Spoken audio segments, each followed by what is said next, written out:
A Organização Mundial da Saúde aponta que cerca de 6% da população brasileira atual tem alguma dependência química. No Brasil, em 2021, o SUS registrou mais de 400 mil atendimentos relacionados a transtornos causados por drogas e álcool. A maior parte dos atendimentos foi entre jovens de 25 a 29 anos, com uma prevalência significativa entre os homens. Pelo menos 150 mil pessoas são usuárias de drogas em Curitiba. O número pode chegar a 170 mil dependentes químicos, quase 10% da população da capital. O álcool é a substância mais prevalente, com cerca de 159 mil atendimentos em 2021. A cocaína foi responsável por aproximadamente 31 mil atendimentos, seguida pelo uso abusivo de múltiplas substâncias. Este documentário não é recomendado para menores de 16 anos, por abordar questões como dependência química, álcool e drogas ilícitas. Entretanto, ele vai além dos números e dados apresentados anteriormente, retratando vidas em transformação.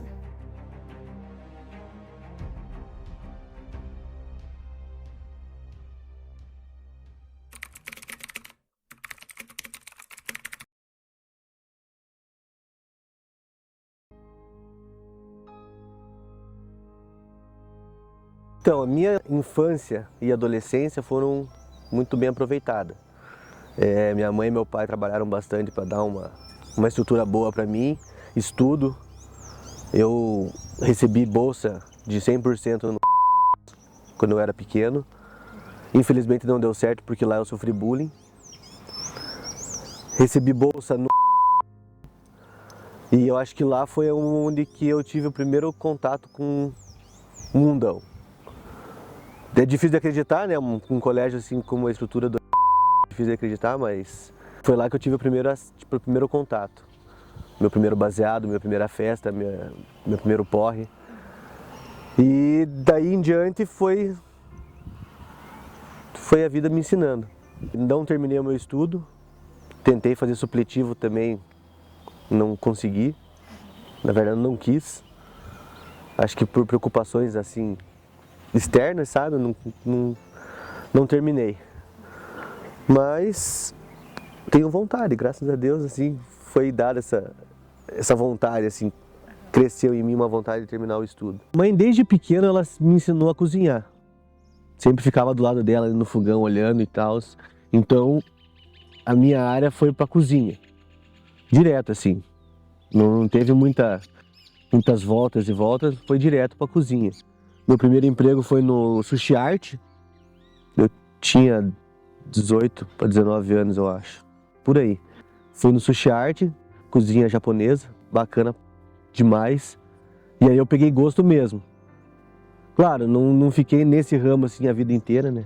Mas a maioria do tempo foi em cozinha que eu trabalhei. Já fiz serviço de pedreiro, já fiz serviço de oficial de linha, diversos. Mas o que mais me deu gosto assim foi a da cozinha mesmo.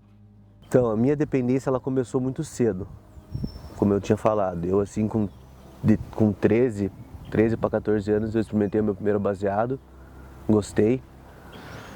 Com 16 para 17 eu cheirei a minha primeira carreira de cocaína, gostei.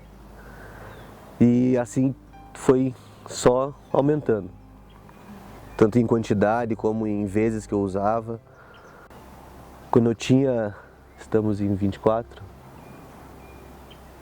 quando eu tinha 28 anos, eu tomei a decisão de pedir ajuda pela primeira vez. Eu fui para uma clínica, não era uma casa de acolhimento igual a Betânia, eu fui para uma clínica.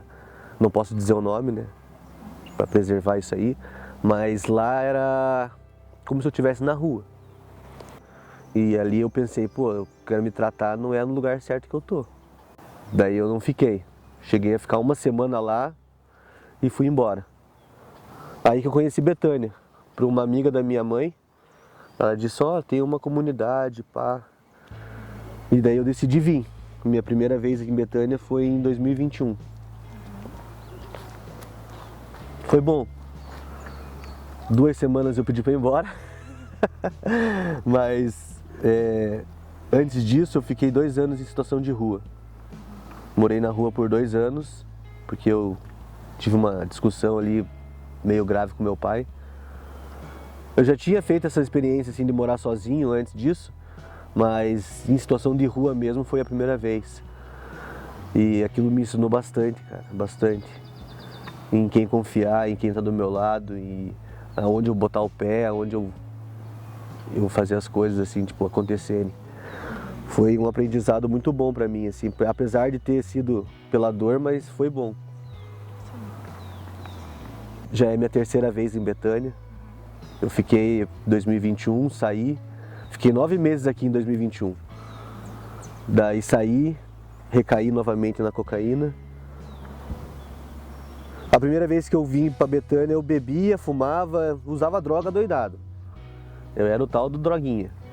Mas da primeira vez que eu vim para cá eu saí daqui sem o vício da bebida, graças a Deus. Depois de 2021 eu não bebo mais. Mas recaí no resto.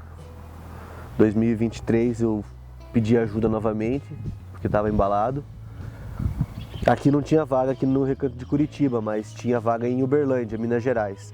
Foi uma experiência muito boa mesmo. Assim, eu já tinha contato com fazenda, apesar da minha avó ter a chácara lá em São Mateus, então eu já era meio bicho do mato. E quando fui pra lá foi maravilhoso, cara, maravilhoso. Tipo, acordar cedo, tirar leite de vaca, tratar de animal. Foi bacana demais lá. Em Uberlândia eu fiquei 4 meses, eu acho, 5. Daí eu vim pra cá, era muito longe, eu não tinha visita pra minha mãe poder me visitar, era só por ligação, uma vez por semana. Então aquilo acho que me pegou muito, porque eu e minha mãe e meu pai, é só nós 3, né? Eu tenho a minha irmã mais velha, só que ela casou e então ela mora com o marido dela. Então, e por causa da minha dependência, eu meio que me afastei muito da minha família. Assim, parentes, o que eu digo, tios, primos, assim, eu me afastei bastante. Não tenho contato nenhum com eles. Mas a minha mãe e meu pai são a minha base, assim, o meu alicerce. Por eles que eu... Por mim e por eles que eu venho aí buscando ajuda toda essa vez aí, todas essas 3 vezes. Uma base muito forte. Aí, depois que eu saí daqui dos 9 meses, eu tentei fazer uma experiência morando sozinho, tudo. Fiquei 3 meses, eu acho, morando sozinho. E eu acabei caindo no conto do vigário aí, de uma pessoa que dizia ser meu amigo, com uma proposta de trabalho. Acabei usando o dinheiro do meu aluguel para poder investir numa viagem e a viagem acabou não acontecendo. Fiquei mais uma vez em situação de rua, mas não fiquei muito tempo. Pedi ajuda para o meu pai, pedi ajuda para minha mãe. Eles disseram que, Bruno, agora que você saiu de casa, você tem que seguir por tuas contas. A gente não pode ficar te dando essa colher de chá, porque vai, erra, volta, vai, erra, volta. Então, tipo, acaba até atrapalhando eles com a vida deles, né? Aí eu comecei a trabalhar numa distribuidora. Lá o dono da distribuidora, não posso dizer o nome, não posso dizer onde era a distribuidora também, mas ele era traficante de drogas. Então a distribuidora servia mais como lavagem de dinheiro. Eu comecei a me envolver com crime, buscando carro roubado, vendendo droga, usando droga.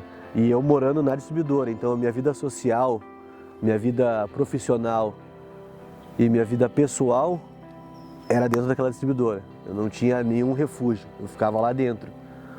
E é ali que eu caí muito forte na droga, tanto que eu fiquei devendo um dinheiro para esse cara aí. E graças a Deus eu consegui reverter a situação. Tive um amigo meu que não teve essa oportunidade, não teve essa chance aí, que Deus o tenha. E, bom, foi difícil, cara. Dessa vez foi difícil. Eu estava na distribuidora. Como eu morava lá, eu morava no depósito. Era o depósito e um quartinho, assim. Era um colchãozinho e minhas coisinhas guardadas num armarinho. E eu ali deitado, totalmente drogado, eu comecei a escutar louvor. Louvor, assim, tipo... Comecei a escutar. Não estava com o som ligado, nada, mas eu comecei a escutar um chamado. E eu lembro que depois disso, depois dessa situação que eu fiquei devendo, eu comecei a ler a Bíblia. Indiferente se eu estava em uso ou se eu estava sóbrio, eu comecei a ler muito a Bíblia, Salmo, Provérbios, e aquilo começou a tipo, acender uma chama forte. Pô, pede ajuda, melhora, sai daqui, aqui não é para você. Tanto que eu ouvi isso nitidamente. Eu estava numa festa e foi até a primeira vez que eu saí da distribuidora para ir para outro meio assim. Eu fui nessa festa e, cara, não me senti nada bem lá. Alguma coisa pedindo para eu ir embora, para ir para casa. Tanto que eu não fiquei na festa até o final, eu peguei e vim embora. E cheguei lá e comecei a ouvir, cara, não é o lugar para você, pede ajuda novamente, vai em busca da ajuda. E aquilo foi um estalar de dedos para mim, eu resolvi tomar a atitude de pedir ajuda novamente, que daí foi a vez que eu fui para Uberlândia. Mas foi nesse momento, assim, momento de aperto mesmo, de tribulação. Eu vi que eu estava mal, eu vi que eu estava precisando, não tinha outra saída a não ser pagar o cara, a não ser estar ali. Mas graças a Deus a minha família, como sempre foi, me ajudando, consegui a vaga para melhorar. Posso mandar um abraço? Óbvio. Queria mandar um abraço e um beijo para minha mãe. E é isso.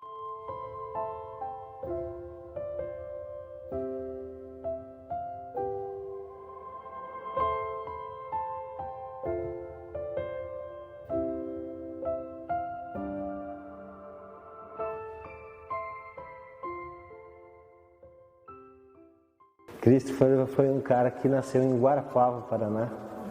Já no ventre da mamãe, meu pai era sonoplasta de rádios famosas da cidade. E ele já desde quando eu estava na barriga da mãe, já colocava fone de ouvido na barriga da mãe. Hoje, em vista do meu pai, que fazia isso, creio eu que peguei esse dom maravilhoso e já na barriga da mamãe. Esses dias que eu fui num retiro que eu descobri qual foi o motivo que meu pai veio a este mundo, entende? Porque ele já é falecido faz uns 2 anos. Tive uma grande perca e eu sempre fui revoltado porque meu pai ele tinha um problema sério com álcool e mulheres, mas ele nunca botou droga na boca, mas o bicho era festeiro. E algumas coisas eu herdei dele, né? Que é a alegria, ser festeiro, gostar de festas. E fui crescendo. Meu pai foi viver a vida dele quando eu tinha 7 anos de idade, ele já foi pro mundo, né? Mas ele sempre dava um oizinho pra mim, oi filho, como é que você tá? Tal. Fui crescendo, a minha vida foi maravilhosa. E um dia, que era 12 de outubro, dia de Nossa Senhora Aparecida, mas era o dia das crianças, foi meu primeiro contato com a música. E eu olhei embaixo da minha caminha, que eu tinha minha cama, né, uma motoquinha e uma gaitinha de boca de plástico, branca e azul, nunca me esqueço. Daí eu acordei antes que mamãe, né, foi lá embaixo da cama, eu já vi, que sabia que dia das crianças tinha um presentinho pra mim lá. Daí eu fui, olhei a moto e olhei a gaitinha de boca. Olhei a moto, eu peguei os dois na mão. Eu fiquei olhando. Daí eu assoprei naquela gaitinha e coloquei a moto do lado e fiquei. Escolhi a música. Eu comecei a soprar aquela gaitinha. Posso mostrar como? Comecei a soprar aquela gaitinha assim, ó. Eu assoprava assim.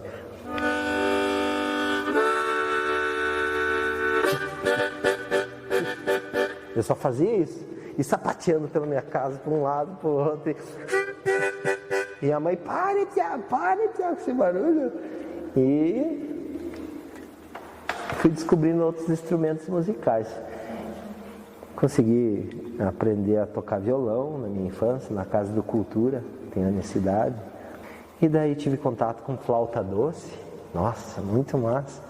E tudo de ouvido, né? E tive contato com teclado também.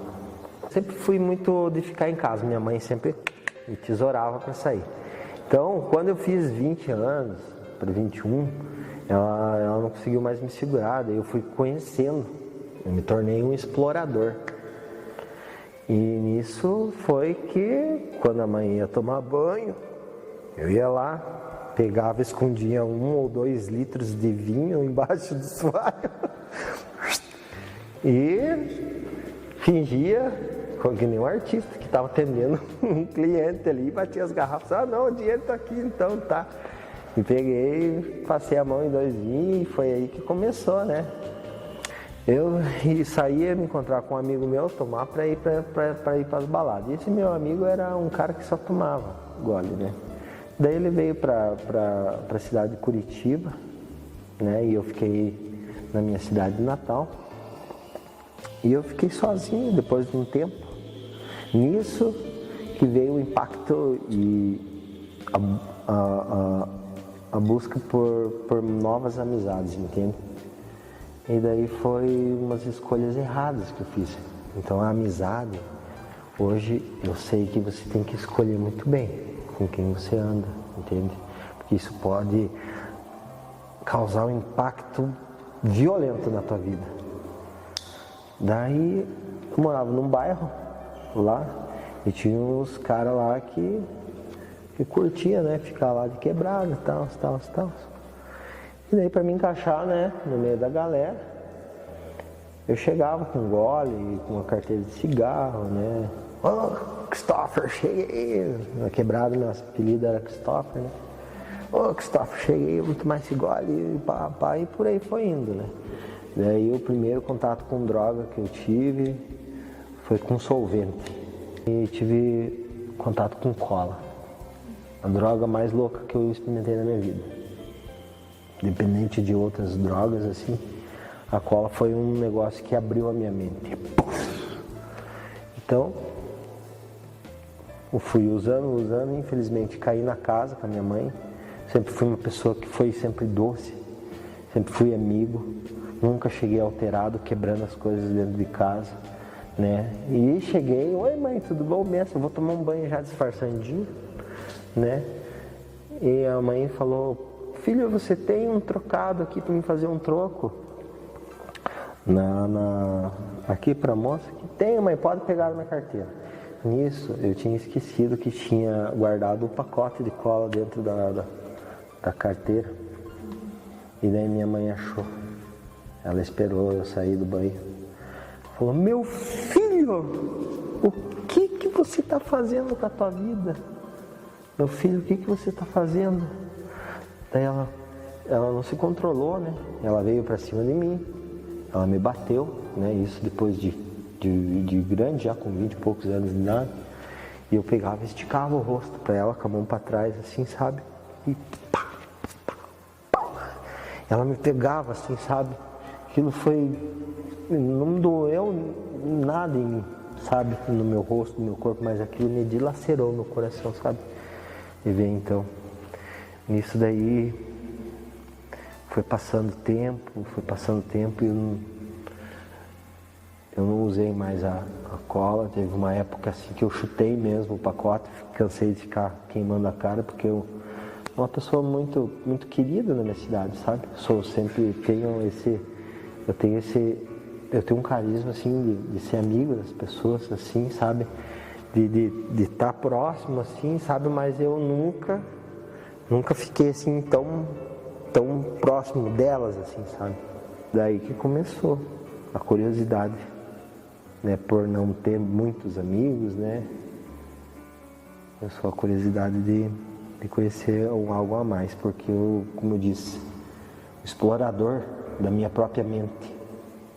Meu Deus, que universo! Nossa!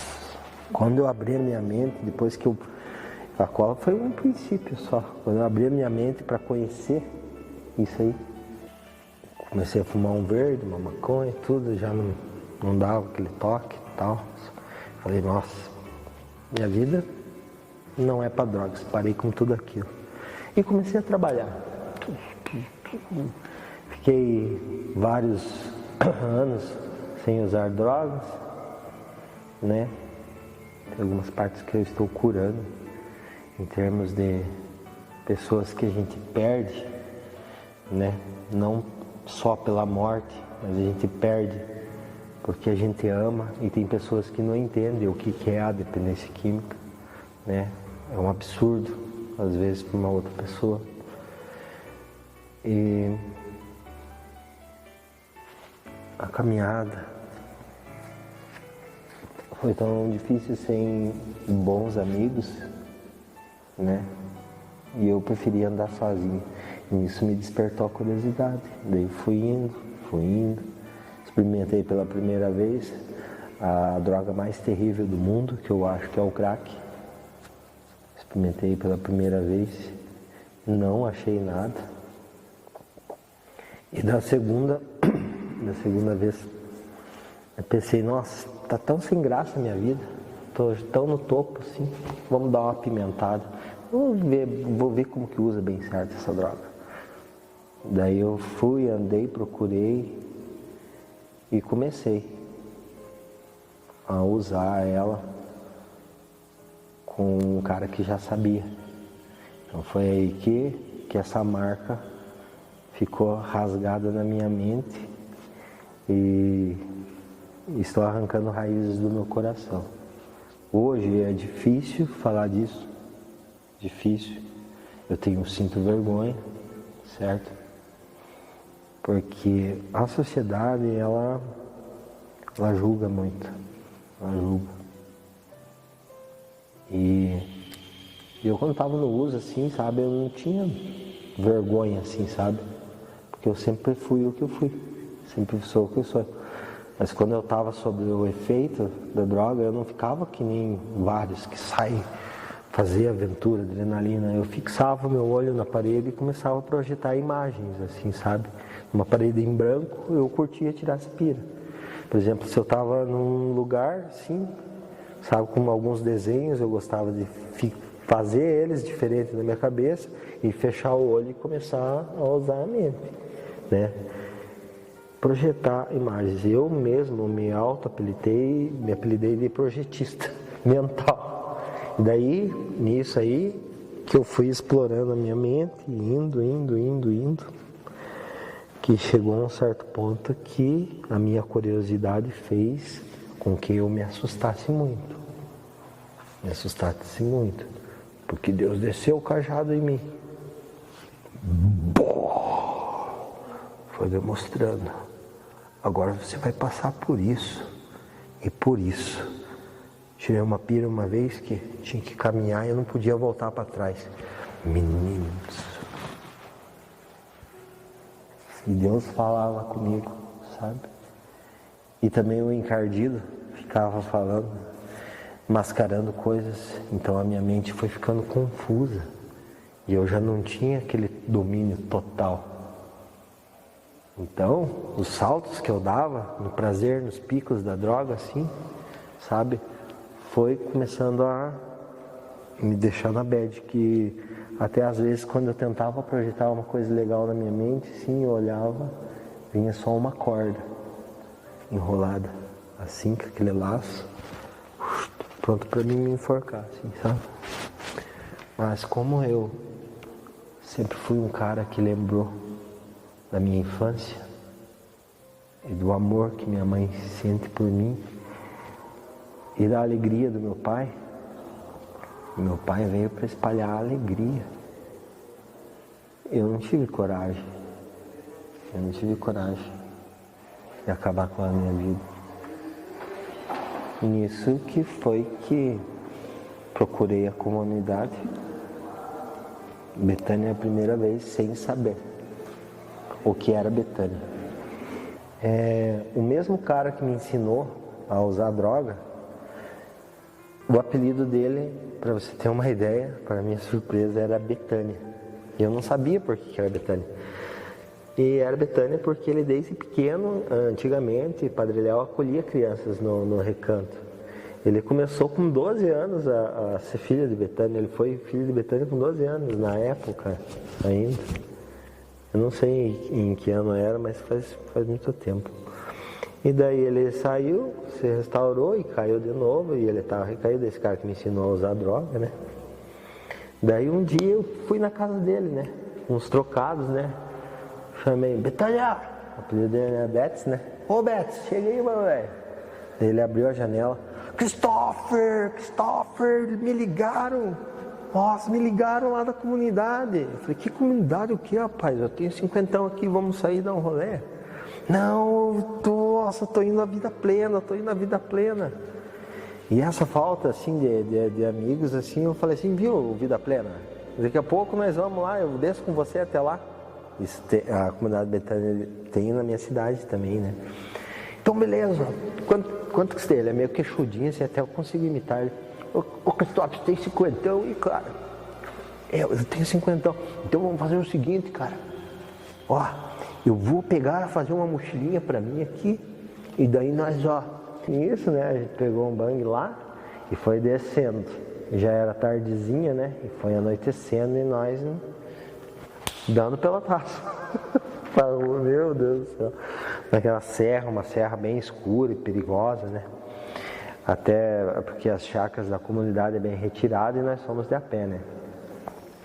E daí 1 hora, quando a gente estava quase perto assim, da comunidade, ele estava assim numa cabreiragem total, porque a gente viu muitas coisas no caminho, assim, porque essa droga mexe com o teu psicológico, tudo, e nisso ele falou assim, com a mão assim, né? Ô Cristóvão, faz o seguinte, vai reto aqui, ó, e faz essa curva aqui que eu não vou mais. Ele levantou assim, sabe, eu não vou chegar assim lá. Daqui não vai chegar agora, já que tá aqui, vá. Peguei, agarrei ele, vamos caminhando aí, que eu não sei o que é essa comunidade. Daí fomos indo, quando eu vi assim, clareou assim, aquela comunidade linda, maravilhosa, assim, no começo da curva. Eu fui olhando aquilo lá, eu falei, nossa, o que é isso? Daí fui entrando, né? E foi me batendo um desespero. Eu sou uma pessoa muito sensitiva, sabe? Comecei a me arrepiar assim, sabe? Falei, nossa, começou a me bater uma vontade de chorar e saber que eu ia perder o meu amigo, que estava comigo, ele queria ir embora, queria deixar a vaga para mim. Isso lá em cima, no começo do pé da serra, nós encontramos um rapaz subindo com uma mochilinha, assim, ele olhou para nós e tipo, putinou. Quando eu cheguei lá, um negro muito bonito, chamado William, que era consagrado, tinha os lábios bem vermelhos assim, olhou para mim assim e eu chorando. Por que você está chorando, meu filho? Aquela voz doce assim, sabe? Eu não tenho para onde ir, eu estava desesperado, né? Tava sem chão e meu amigo ali, né, queixudão assim, olhando assim, ó, mas infelizmente você vai ficar aqui na comunidade só até amanhã cedo, depois você vai subir para casa, porque nós não temos vaga. Só temos a vaga do Thiago, né? O nome dele é Thiago, o Betânia. Nós temos a vaga do Thiago. Eu falei, nossa, nem que eu fique ali fora. Eu falava assim, eu fico ali no pé da árvore ali, mas eu não quero sair daqui. Falei assim, e nisso a minha mãe não sabia que eu estava, né? Na comunidade, que fui procurar ajuda. Enfim, eles serviram um copo de leite e um pedaço de pão para mim. Eles me acolheram muito bem, com um abraço, assim, sabe? E eu zoiudo, né? Pensando, nossa, que esse pessoal tá me abraçando aí, tudo, né? Me acolheram. E para minha surpresa, o consagrado William chegou e falou assim, nossa, você tem muita sorte, eu acho que Deus tem algo a mais a você. Acabou de fugir um filho aqui da comunidade, porque a nossa comunidade ela não tem portas, ela não tem porteiras, tanto é que você sabe que é aberto. Ele foi embora e Deus me deu essa oportunidade, a primeira vez. Deus assim, Ele bate no peito da gente. E Deus bateu no meu peito lá.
Chamo Pitágoras Rocha Bete, eu tenho 43 anos, eu nasci no interior do Paraná, numa cidade chamada Medianeira, só que eu só nasci lá.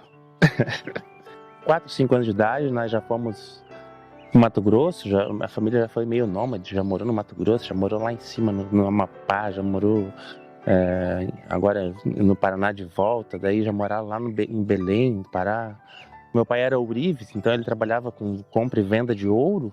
Então, eles iam atrás, né, de onde que tinha o ouro e tudo mais. Meu padrinho, eles trabalhavam juntos, ele e meu padrinho, eles trabalhavam com draga, e então trabalhavam com ouro e estavam sempre viajando atrás do ouro, né. Só que nesse caminho eu conheci Ilha do Mel, em 97. Aí coloquei na minha cabeça que um dia eu ia morar naquele lugar maravilhoso. E em 2012 eu fui morar lá. Primeiro contato com as drogas. Eu morava no Jardim Social, ali em Curitiba, e aqui, né, às vezes eu esqueço que eu tô em Curitiba. E daí eu fui estudar num colégio lá na Avenida Batel. Daí pessoas mais velhas, pessoas um pouco mais maduras, no entanto, né, já não tão, não tinha aquela bondade, aquelas pessoas são inocentes, são ingênuas, exato. E daí entrei, conheci o cigarro, uma coisa que eu jamais achei que fosse conhecer. Um dia estava fumando cigarro, consequentemente conheci a maconha. E muito tempo depois mesmo, assim, acho que em 2005, 2006, por aí, que eu fui conhecer a cocaína. Nunca tive aquele uso maluco e sem controle, assim, da cocaína. Isso não é justificativo pro meu uso, mas eu nunca fugi do controle. E em 2012, daí então, fui morar para a Ilha do Mel. Fui na Ilha do Mel, lá eu só fumava maconha e cigarro. Só que, consequentemente, você vai conhecendo pessoas e acabei novamente me envolvendo com cocaína. E daí, em 2017, peguei e vim embora para Curitiba. Foi que daí eu me afundei. Não exagerei, não extrapolei, mas era um uso meio que frequente, assim. De 18 a 20, 21, que daí eu peguei, me separei da minha ex-mulher, a gente ficou 15 anos juntos, eu não tive uma ex-mulher, tive uma ex-namorada, tive um relacionamento com uma namorada durante 15 anos, fez uso comigo, mas chegou um dia ela falou assim, chega, eu não posso mais fazer isso, porque eu tenho um grande futuro pela minha frente. Ela insistiu com que eu fosse junto com ela, né, as caminhadas e tudo mais, e eu acabei perdendo, perdi ela, e perdi também meu trabalho. Consequentemente, na época da pandemia, eu peguei e voltei para casa dos meus pais. Meus pais hoje eles moram em Itapuá, Santa Catarina. E daí lá também já usando assim com bastante frequência, minha mãe começou a ficar de saco cheio, né? Minha mãe é intolerável assim para essas coisas. Eles são muito caretas. Meus pais nunca. Minha mãe fuma até hoje. Meu pai parou de fumar em 2001. Mas eles são muito, muito rígidos, muito rigorosos, assim, sabe? Eles nunca nem sequer, acho que viram algo parecido, assim, na frente deles, maconha, cocaína, seja qualquer outra droga que for. Então, quando viram que eu tava nessa, desacreditado, né? Porque eu sempre fui um cara muito, muito legal, assim, com todos, educado e tudo mais. Aí quando eles viram aquilo, eles não acreditaram, né? Como é que pode esse cara ter, assim, de repente entrado nessa, né, cara?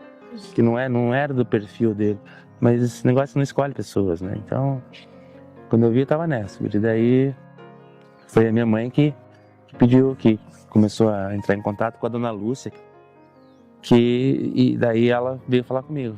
Pitágoras, não tem interesse de conhecer o Betânia e tudo mais. Daí já me veio na cabeça aquela coisa que você falou, né?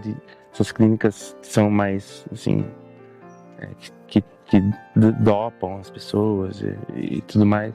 Eu já fiquei com medo, né? Pensei, não, eu não vou nesse lugar, ninguém vai encostar a mão em mim, ninguém vai me dopar, ninguém vai me amarrar, imaginando que, né, fosse uma outra coisa que não tem nada a ver com isso aqui. Você não é obrigado a tomar remédio, eu nunca fiz uso de remédio, eu não uso. Aqui também não suporto remédio. E daí, consequentemente, continuando ao uso, e daí chegou um momento que eu peguei, puxei meu pai, fomos passear, tirei ele de casa, assim, vamos caminhar um pouco. E fomos caminhar, e daí falei pra ele, pai, me rendo, cara. Sei. Mas acho que primeiro se encontrar com Deus, né, cara? Eu acho que isso daí, através dele...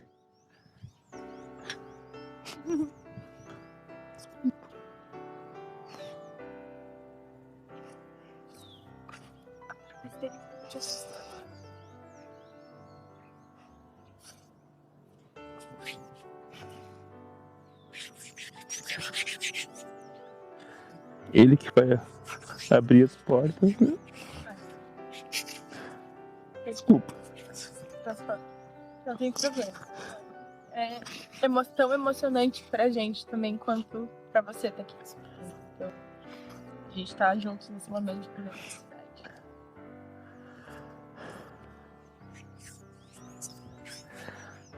Acho que primeiro é o contato com Deus mesmo, queria, sabe? Pra daí depois você sentir todo o resto, sentir que você pode mudar. Ser uma pessoa melhor. Digna de amor, né? Digna de amor. Quer uma água? Projeto transformador. Esse lugar aqui é maravilhoso mesmo, cara. Apesar de não ter esse contato, né, com Deus, que agora eu tenho, a fé é um negócio que eu sempre tive, assim, sabe? Sempre muita fé, porque você imagina, né, cara, você fazendo uso de drogas, aonde que a gente se enfia, né? A gente se enfia em cada buraco. E acho que muito pelo fato de eu ter fé, assim, nunca aconteceu nenhum mal, assim, sabe? Você entra em favelas, assim, em becos, em lugares super perigosos, mas sempre tive alguma proteção, assim, ao meu lado, que o mal nunca fez parte, né? Não sei se é pelo fato de que eu também nunca fiz mal a ninguém, sempre tentei ser uma pessoa boa, generosa. Então, a fé, acho que é muito importante, assim. Apesar de ter dito, né, quem está há mais tempo aqui, que nunca tiveram irmãos tão unidos, assim, sabe? Todo mundo se ajuda, a gente vê a alegria no rosto deles. Hoje mesmo, eu e o Cris sentado na mesa junto com o Dom, aí o Cris olhou pro Dom, o Dom dando risada e falou, nossa, você não imagina como é emocionante, você olha para um irmão, cara, você vê ele sorrindo assim já logo de manhã, cara. Ele acordou 6 horas da manhã para fazer o nosso café e tá aqui sorrindo, ele não precisava estar sorrindo, mas ele tá aqui, ó, com energia aflorada, assim, sabe? Então, só o fato de se acordar nesse lugar aqui já é maravilhoso, né, cara? E daí a gente, coisa que a gente pecava lá fora, que a gente, ao invés de acordar cedo, né, não, chegava muitas vezes em casa de madrugada ou cedo da manhã. Então aqui a gente acorda cedo, a gente tem as nossas atividades, a gente tem os consagrados, tem os nossos acompanhadores, tem sempre pessoas que vêm aqui e nos abraçam, assim, aquele abraço gostoso, também sempre com um sorriso, perguntando se está tudo bem, perguntando se precisa de alguma coisa. Então não tem como ficar triste num lugar desse, não tem mesmo, cara. E eu acredito que não só para mim, mas para todos. Não vou dizer que todos são assim, mas deveriam ser, porque a gente tem tudo que a gente precisa, que não precisa de mais nada aqui.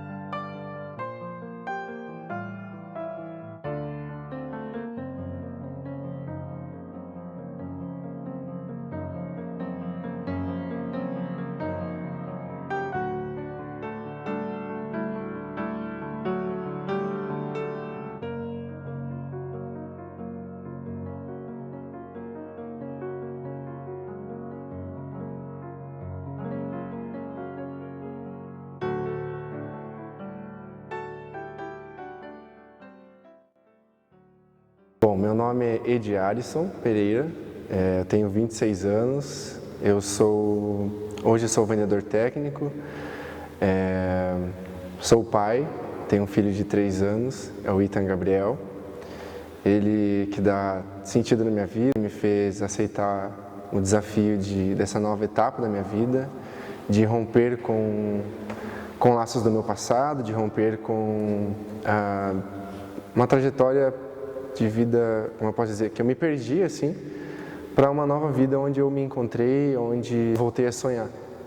Então, hoje é por mim, primeiramente, por ele, que eu estou aqui, que eu decidi dar esse passo, né? Que para mim tem sido maravilhoso, assim. Esse sou eu. E tive uma infância muito rica, assim, nossa, foi muito massa a minha infância. Eu sempre vim de uma família muito amorosa, os meus pais são incríveis.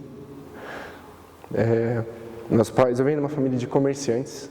Meus pais, eles tinham empresas desde que eu era pequeno. Sempre estudei em escola particular, sempre tive uma vida muito boa, nesse sentido de estrutura. Além de uma estrutura financeira, eu tinha uma estrutura familiar muito boa. Meus pais, eles são ainda do primeiro casamento, então são casados há mais de 25 anos. Isso é um orgulho para mim, é um espelho para mim, que ainda sonho em ter uma família novamente. E desde muito pequeno eu sempre trabalhei com meus pais. Eles tinham um mercado, material de construção. Então, e minha família, que são pessoas importantes para mim, que ainda estão no meu convívio muito próximo, como meus avós e meus tios também. Então, a gente tinha uma rede de supermercados e eu cresci nesse ambiente, né? Desde muito cedo, conhecendo muita gente, desde muito cedo a família, a referência da região. Só que daí tem 2 pontos. Parte da minha família trabalhava honestamente, e tinha uma boa condição, e outra parte da família trabalhava, tinha empresas, só que também mexia com outras coisas. E aí por isso também tinha muito respeito, muito status na região, e por eu ser conhecido através dessas pessoas. Então, isso para mim, meu pai sempre foi da igreja, eu cresci num lar cristão, cresci num lar onde, de valores, né?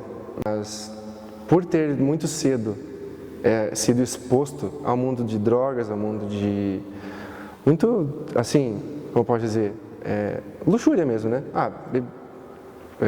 Bebidas, muitas festas, muitas viagens, muitas coisas assim, desde muito pequeno, eu também me deslumbrei com isso. Então, ao mesmo tempo que o meu pai vivia uma vida muito regrada, muito disciplinada, e Deus abençoava a vida do meu pai, para mim, na minha inocência, a vida dos outros era ainda mais legal.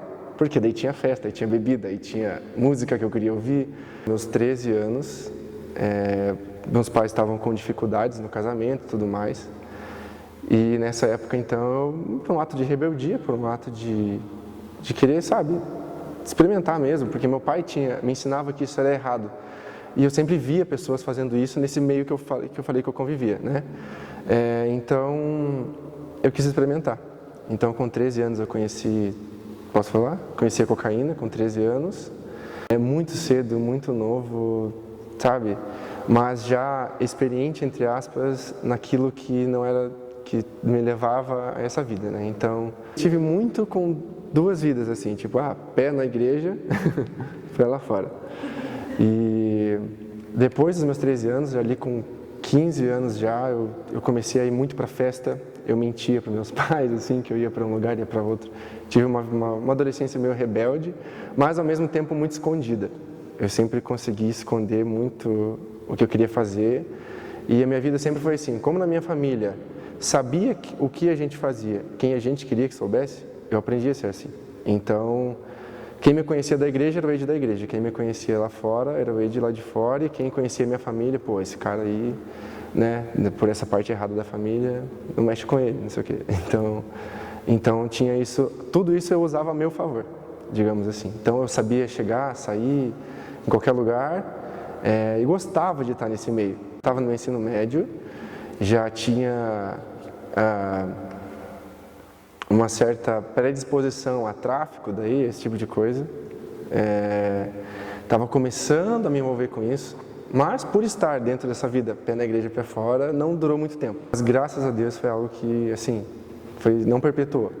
Então, depois disso, eu comecei a fazer um curso profissionalizante, comecei a trabalhar numa empresa muito massa, ali, então minha vida já começou a andar de forma diferente.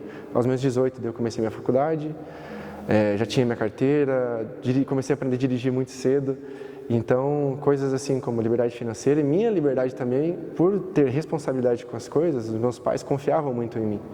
Então, eu tinha uma vida assim, massa, né? Eu já tinha meu carro com 18, já tinha minhas coisas com 18, já fazia minha faculdade, só que eu sempre quis uma independência financeira. Então, eu não deixava meus pais me ajudarem com a minha faculdade, eu trabalhava, eu pagava o carro, eu pagava as coisas assim. E também isso me ajudou, né? De certa forma, eu consegui amadurecer nessa parte muito rápido.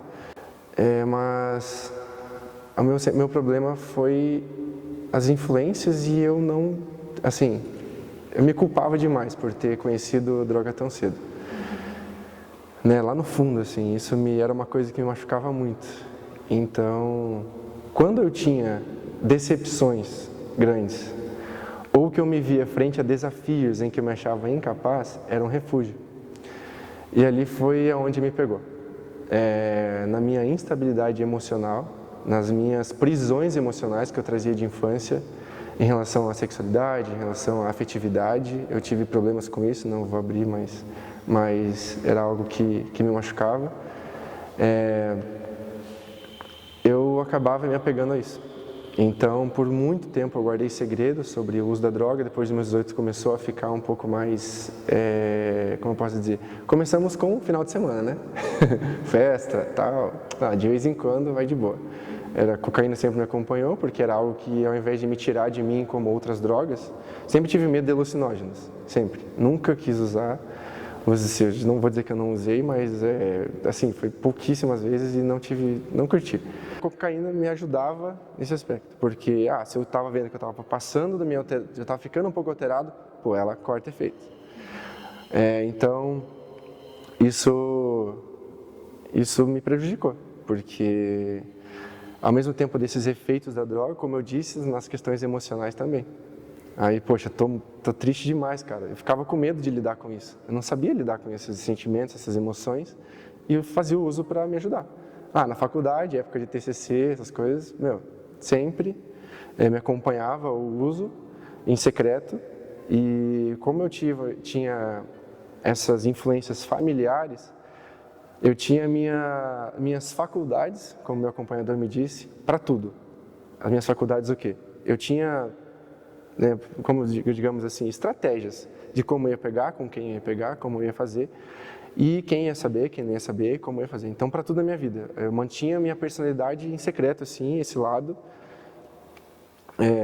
da minha vida, e eu conseguia com pessoas de muita influência, com a mais pura, eu queria dar mais pura, eu queria dar melhor, então eu conseguia isso também.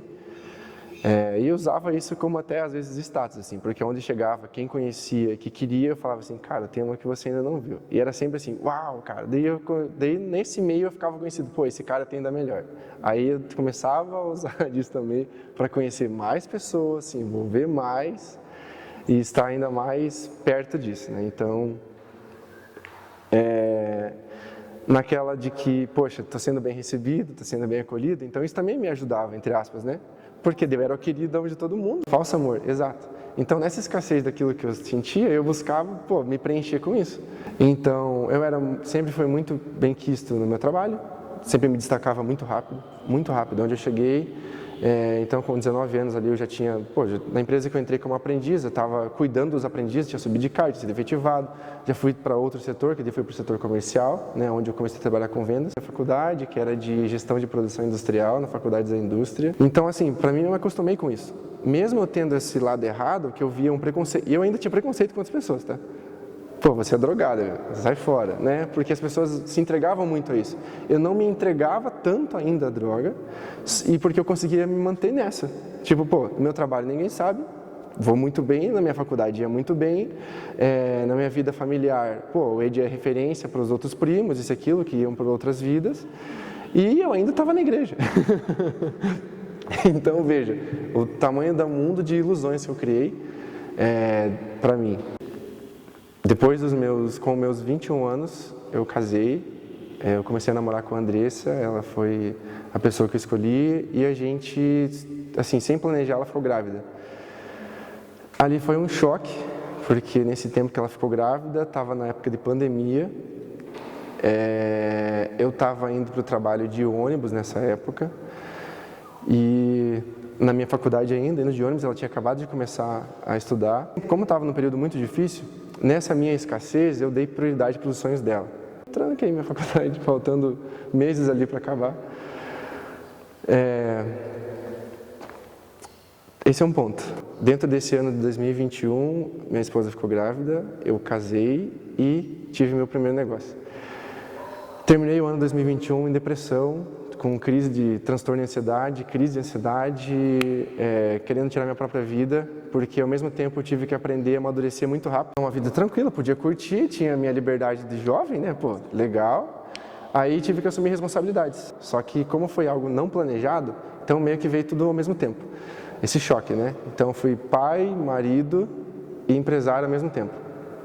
Numa imaturidade emocional, claro, assumindo tanta responsabilidade. A família tinha, nessa época, um preconceito muito grande, porque eu trabalhava em escritório, já tinha um status, isso e aquilo. Quando eu assumi essa jardinagem, às vezes eu chegava com a roupa suja, um carro um pouquinho mais velho, máquinas de jardinagem em cima do carro. E meu pai, por ser criado em uma família onde foi aprendido que, pô, você trabalhar e ter uma vida estável é muito melhor do que você ter seu próprio negócio. Mesmo ele sendo empresário, ele teve empresas por mais de 20 anos, quando ele foi para a prefeitura, parece que ele esqueceu dessa parte da vida dele, porque ele tinha uma estabilidade. Então, ele me criticava quanto a esse lado. Poxa, a gente gostava mais de te ver quando você estava bem arrumadinho, esse tipo de coisa.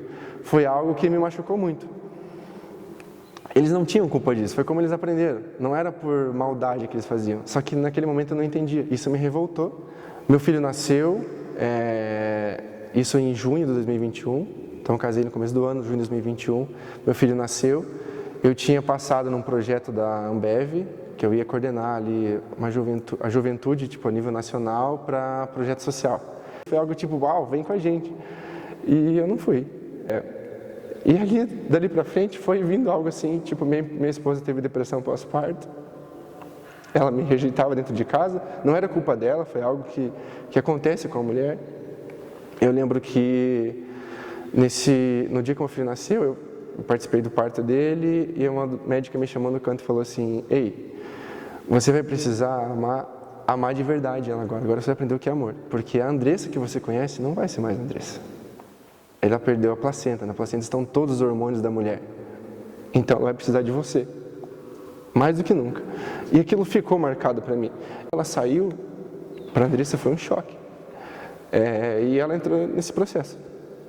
Ela não queria receber ninguém em casa, a gente não tinha mais uma vida conjugal juntos, digamos assim, ela não me aceitava mais. E essa rejeição da minha família, por um lado, da minha própria esposa dentro de casa. E aí eu não estava conseguindo mais dar conta da empresa. E mais isso, porque as coisas começaram a ir mal, as coisas começaram a desandar, comecei a perder contratos. Ponto onde a droga entrou na minha vida forte, assim. Ali, daí eu buscava esse refúgio. Porque daí com a droga eu conseguia neutralizar meus sentimentos, conseguia acalmar minhas emoções e seguir em frente, só vai. Trabalhava dia e noite, dia e noite. Eu construí um projeto que era para tornar uma startup, eu fui pedir uma mentoria para um amigo meu empresário, ele tem polos de faculdade, e esse cara viu eu crescer, ele gosta muito de mim. E eu falei assim, me dá um espaço para me mostrar para você sobre a minha empresa, o projeto que eu estou elaborando e tal. Foi uma grande conquista, isso eu gostaria de falar porque foi um triunfo assim para mim como empresário, né? Porque eu saí de lá super feliz. Quando eu saí da empresa dele, o meu carro estava no meio da rua, acho que tinham tentado roubar meu carro. Meu carro aberto no meio da rua, assim, literalmente parado no meio da rua, já estava vindo polícia, acho que alguém tinha chamado a polícia aquilo. E até eu explicar o que estava acontecendo, que também estava, né, aquilo ali começou a me dar medo. Eu senti, até confesso, eu senti uma pressão espiritual muito grande quando isso estava acontecendo. Talvez era por aquele vazio que eu estava vivendo, talvez era por tudo que estava acontecendo, mas ao mesmo tempo eu senti, não é para ser isso, sabe? É algo que eu não sei explicar, mas começaram a acontecer fatos dentro de casa, coisas dentro de casa, até fora assim, espirituais muito pesados. E eu falei, meu, que vida é essa, né? O que está acontecendo? E começou a me vir muitos pensamentos de tirar a própria vida, tentar contra a minha própria vida, ainda com meu filho recém-nascido. Então meu pai viu isso, começaram a perceber que eu estava muito diferente, que eu estava me tornando outra pessoa, um cara triste, um cara totalmente ao oposto do que eu sou. Perceberam isso, ele falou assim, cara, você vai para uma psicóloga agora. E então, dentro desse processo desse tratamento, dessa terapia, chegou no final daquele ano, eu falei assim, ou eu vou seguir com o meu negócio e com a minha empresa, ou eu vou dedicar minha vida para minha família. Aí eu decidi dedicar minha vida para a família, de novo.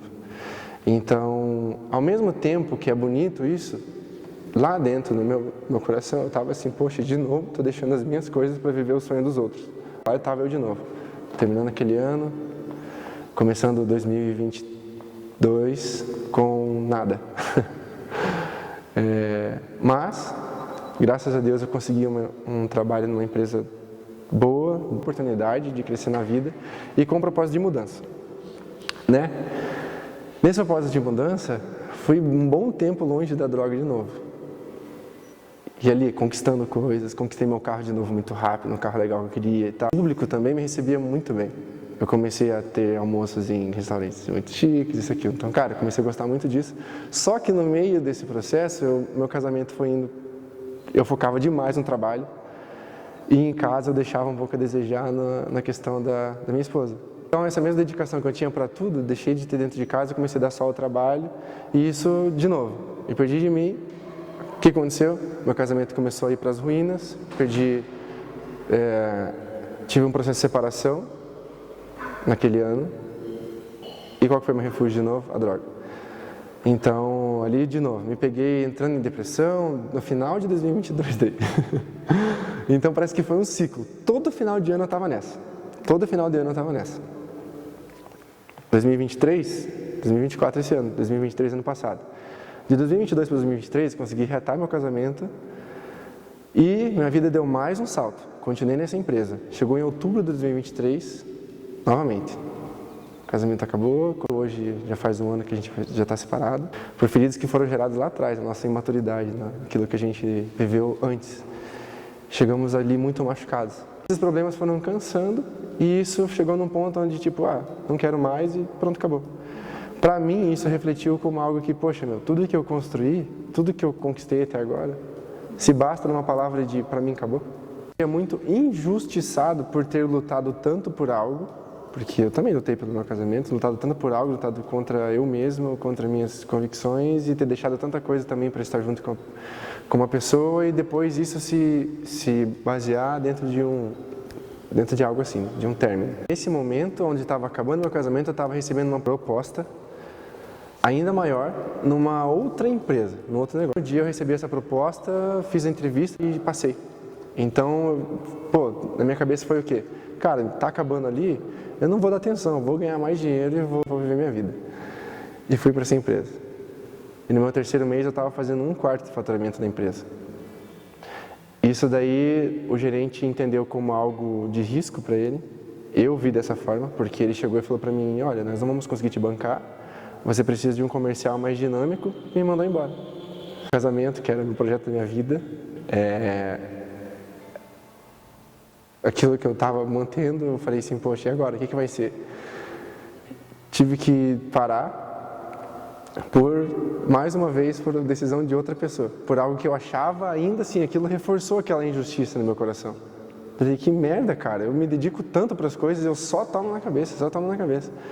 E aquilo ali, para mim, foi, assim, um pior momento, que aí eu perdi um pouco as rédeas da minha vida no sentido da droga. Entrei num processo de autopiedade ali, onde eu buscava a droga, daí eu entrava naquele sofrimento no meu carro. Meu carro era meu refúgio para gritar, chorar, espernear. E tudo isso por questões emocionais. Um emocional muito escasso, assim, perdidaço de mim mesmo, me sentia vazio. Eu acabei perdendo um pouco o meu valor de família. Isso me levou à ruína. A ruína que eu digo não é no sentido de, eu não fui para a rua, não cheguei a ficar em estação de rua, não cheguei a perder trabalho por causa disso, não cheguei a nada, só que a ruína comigo mesmo. Nos momentos que eu estava só, era o meu maior pesadelo. Era se deparar com tudo aquilo que eu tinha perdido, era se deparar com tudo aquilo que que estava acontecendo, então eu entrei num modo automático de vida. Entrei no modo de às vezes chegar de madrugada, olhar para o meu filho na cama e ter que deitar do lado dele ali, pô, cheirando álcool, às vezes sob efeito de droga, e aquilo me machucava muito. Às vezes eu acordava chorando assim, falava, cara, o que eu estou fazendo, o que eu estou fazendo? E essa foi minha ruína. Essa foi minha ruína, de eu perder o valor do meu próprio, desse valor familiar, de eu perder esse valor de pai, de exemplo, de ser referência. Isso para mim é muito importante. Meu pai é uma grande referência para mim. Meu pai é uma pessoa muito importante na minha vida, então ele sempre me ensinou ao contrário disso. E aquilo que ele sempre me avisou que poderia acontecer, estava acontecendo. Então eu me deparar com essa realidade, falar assim, como eu fui cabeça dura, por que eu não ouvi antes, por que eu não fazia, foi duro, foi difícil. E mais ao mesmo tempo, me trouxe um norte, tipo, ainda dá tempo de você mudar. Só que é difícil assim, eu tomar uma decisão que por questões emocionais eu iria precisar romper de novo com algo que eu estava construindo já. E chegou num ponto onde eu falei, cara, não dá mais. Eu estava fazendo coisas já com pessoas e me envolvendo em situações onde eu falei assim, eu tô perdendo minha dignidade. Ali foi o fundo do poço para mim, na minha vida. Onde foi eu me olhar e falar assim, olha o que eu estou me colocando, olha os lugares que eu estou me colocando, olha. Então, coisas que para mim antes eu acreditava que nunca faria na vida, ali eu estava começando a fazer. Então, eu decidi chegar para meu pai e falar assim, olha, não aguento mais, eu preciso de ajuda, não quero mais isso para minha vida. E assim, eu escolhi Betânia.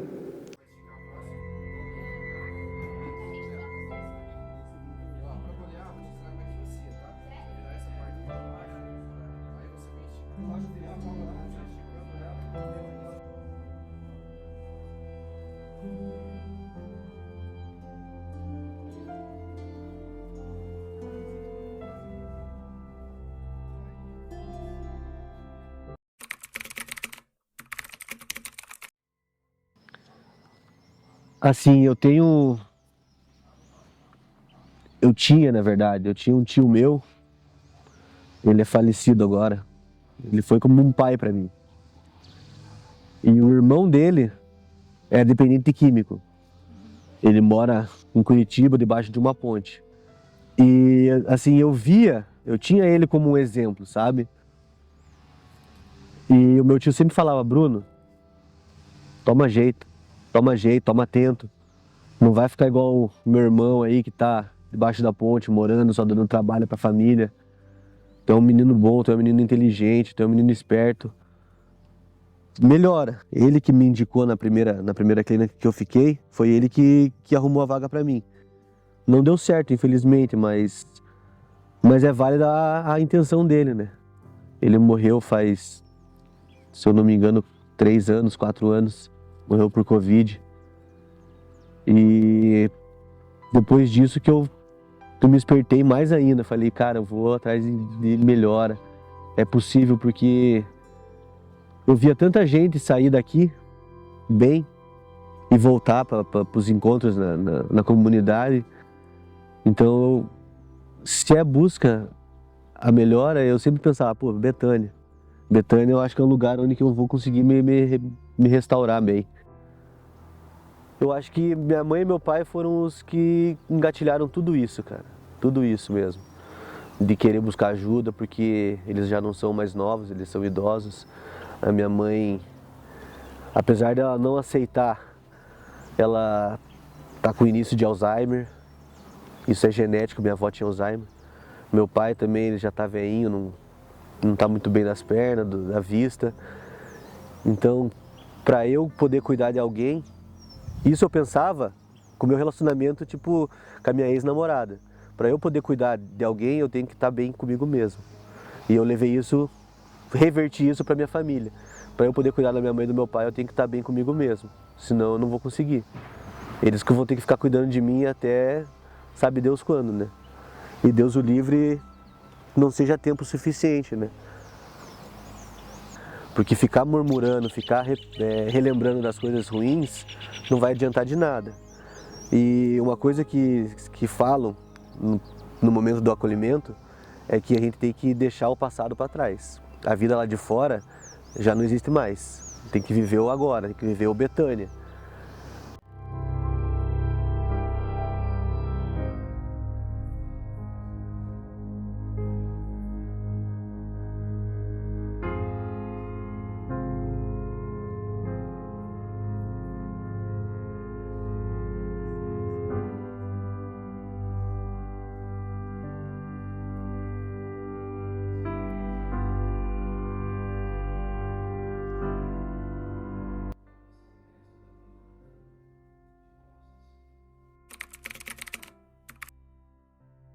Eu sentia essa falta de Deus na minha vida, eu sentia essa sede de mudança para mim, a mudança de hábitos, mudança de perspectiva mesmo, no sentido de família, porque o ter as coisas eu já sabia como era, mas agora perpetuar isso na família, construir isso com valores, eu não sabia mais, eu tinha perdido.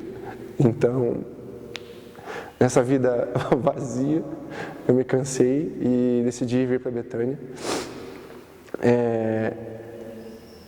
Eu digo com todas as minhas forças, foi a melhor decisão que eu tomei na minha vida. Porque aqui eu consegui me reencontrar.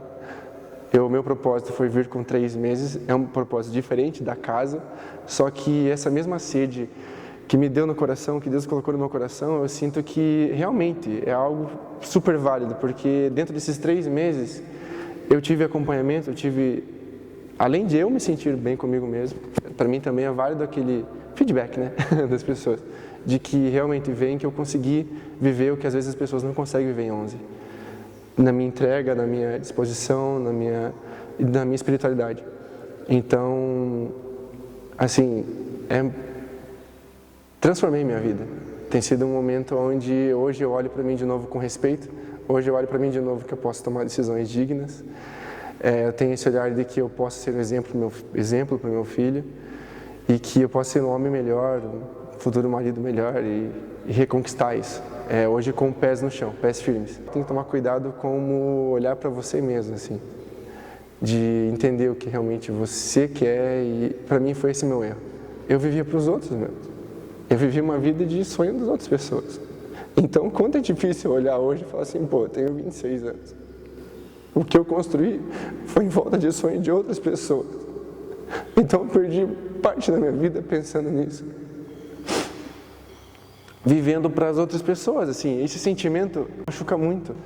Então, de você realmente estar decidido sobre aquilo que você quer, sobre aquilo que você precisa na sua vida, e não deixar essas coisas se envolver.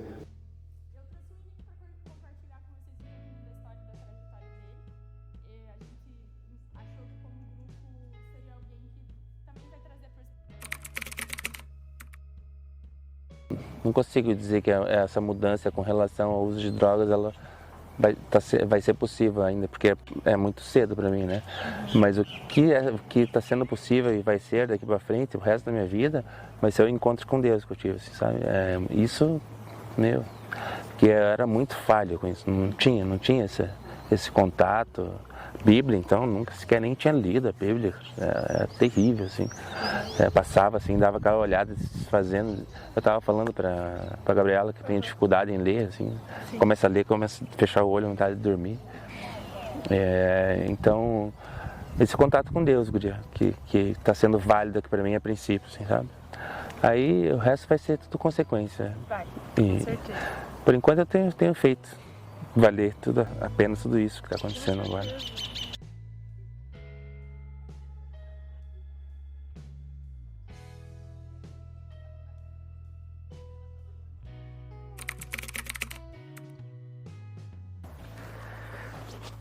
É Deus.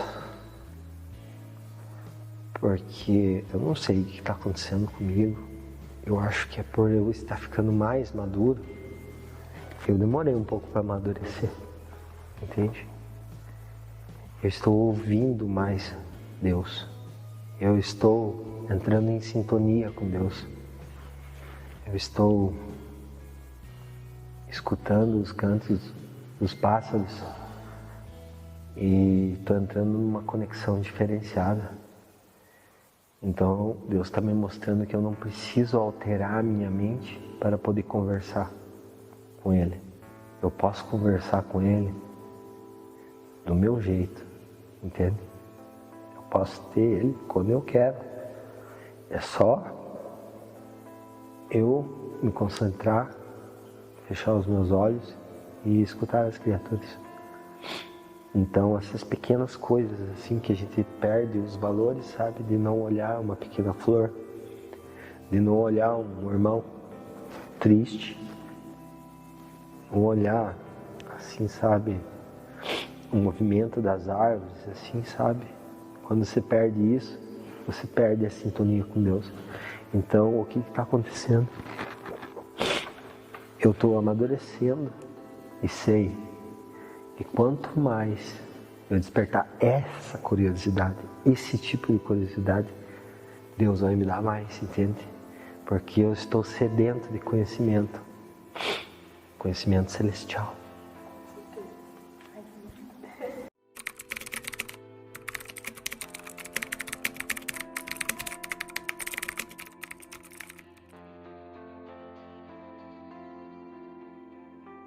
No olho e comecei a imaginar vocês colocando os balões.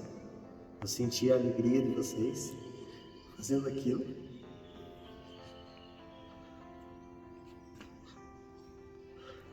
O doce que vocês trouxeram para nós, a pipoca, essas pequenas coisas, sabe?